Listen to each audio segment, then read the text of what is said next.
The Valhallan Ice Warriors are a well-known and well-respected name throughout the Imperium. With many victories and heroic stands written in their history, the Valhallans are an interesting topic when it comes to guard regiments.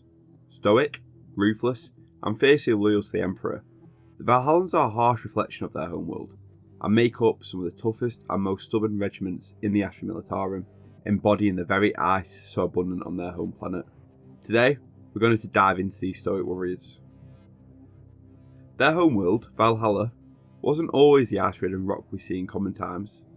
For a vast period of time, Valhalla was a lush paradise world, boasting of a great population and a thriving economy, even being relatively successful through the Age of Strife.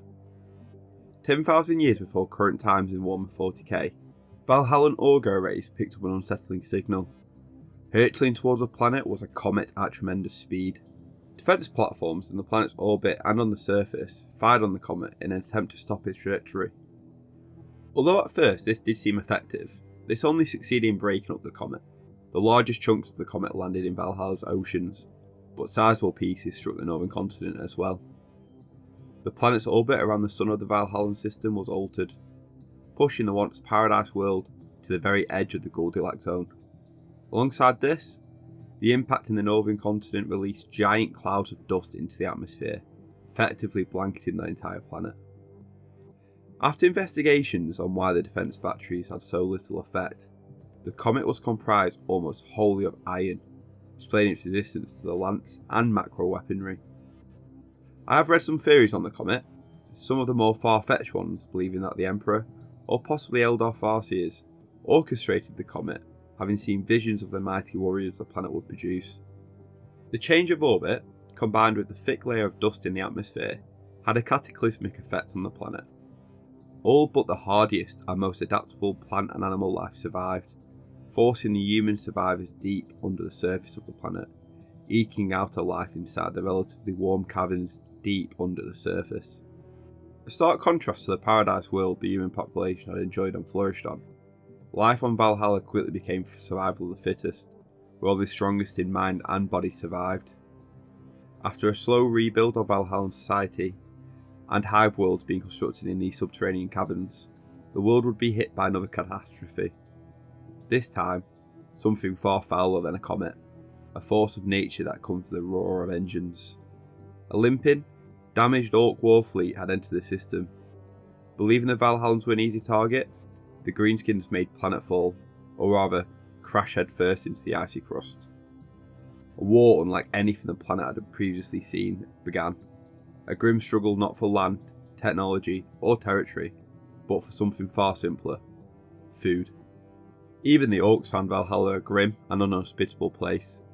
Quickly facing starvation, the Greenskin incursion began to focus their attacks on the Hive City food storage. The Valhallans fought with bravery and defiance. It's important to bear in mind, these were just ordinary Planet Defence Force troopers, not Imperial Guard. These PDF units most likely had never seen combat, besides putting down civilian riots.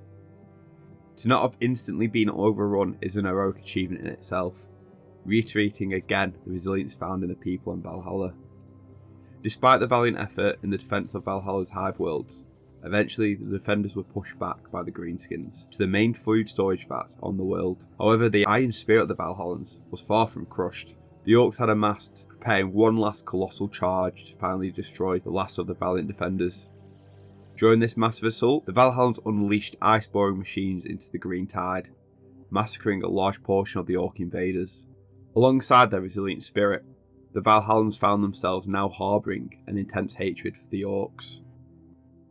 After securing the planet following the Greenskin invasion, the Valhallan Planetary Defence Forces joined with local Astra Militarum regiments, aiding in their efforts to cleanse the sector of the Orc menace. The Planetary Defence Force impressed the Imperial Guard generals with their bravery and steadfast resolve, resulting in the decision by the Warhammer Militarum to use Valhalla as the recruitment world for the Astra Militarum.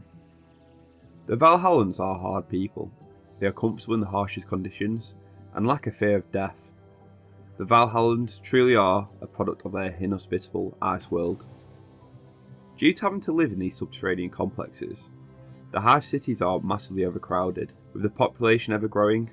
room is incredibly scarce inside the habitable areas on the planet, which unfortunately for the average Valhallans makes life cheap on the ice world. Serving in the Astra Militarum, or the Planetary Defence Force, is probably one of the better outcomes for a large amount of the Valhallan population.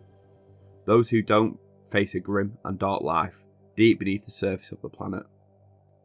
The Departmentum Militarum allocated a recruitment tithe grade to Valhalla, meaning its sole export and tax is in the form of Astra Militarum regiments, similar to other planets like Krieg and Cadia before its fall. With Valhalla having year-round temperatures below freezing, cultivation of any type of crop on the surface of the planet is impossible. This has caused the Valhallans to rely on nutrient slime grown deep in the dark caverns below the planet's crust as their primary food source.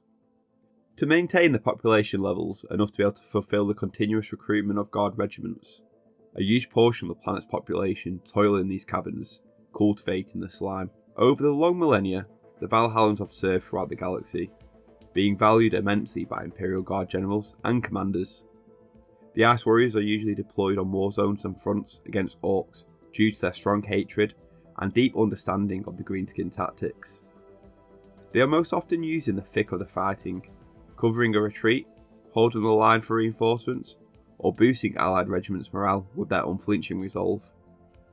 The Valhallan Ice Warriors also have a strong reputation of independence and ability to survive in environments and conditions that would see the mass desertion and attrition of other guard.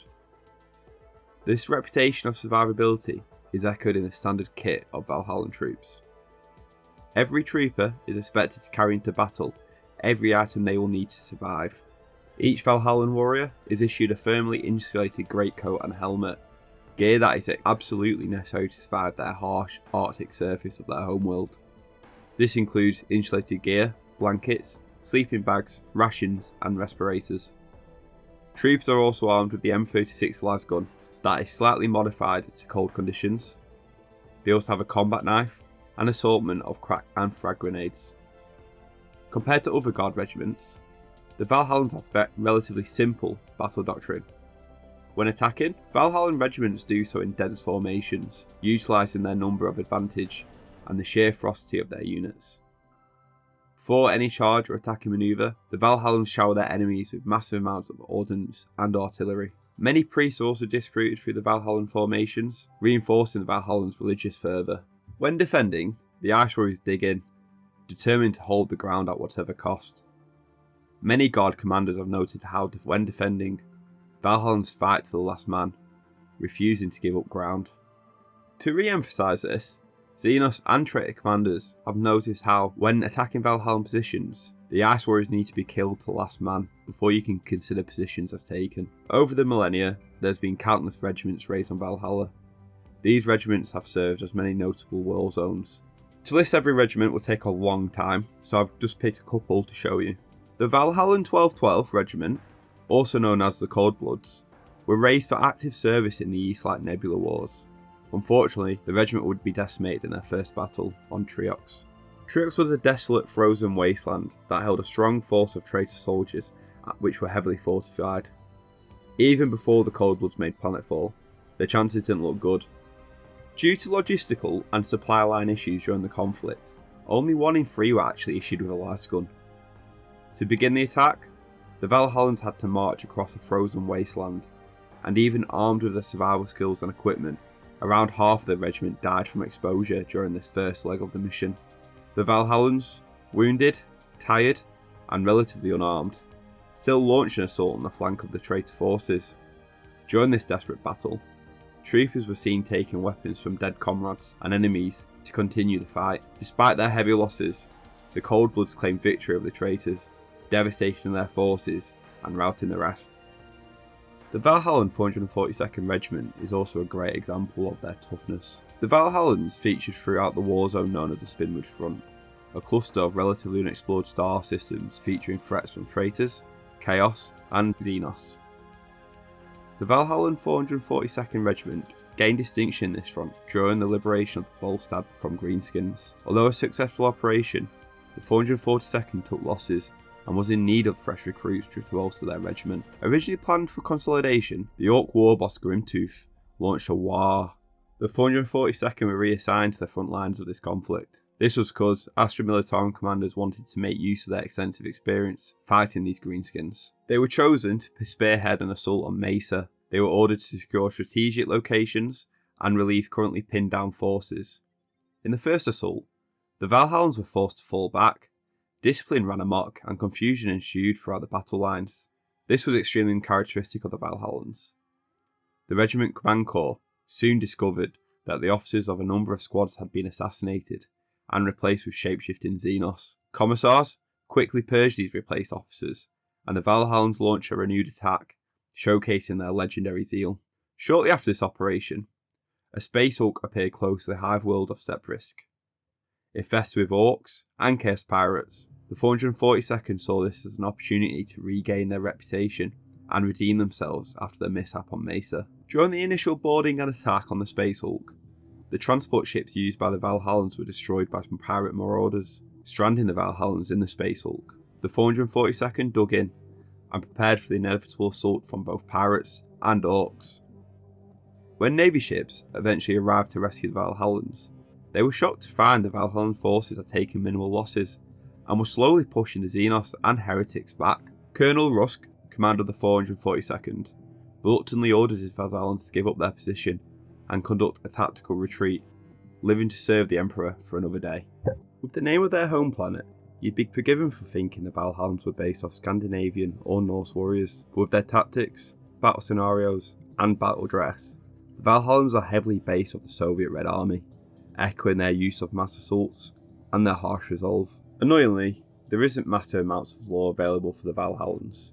They are featured in the Black Library regularly though, most notably in the Cathy Kane novels, but unfortunately, they just haven't really been fleshed out much. Thanks everyone for watching. The last couple of videos have really blown up and I've been shouting comments and messages sharing love. Thank you so much for these, and thank you to everyone who subscribed. You don't understand how much all this means to me. I'm going to continue this series covering the Guard regiments. If there are any you'd like to cover in, feel free to drop me a comment below. Thank you all for joining me guys, I'll see you all in a bit.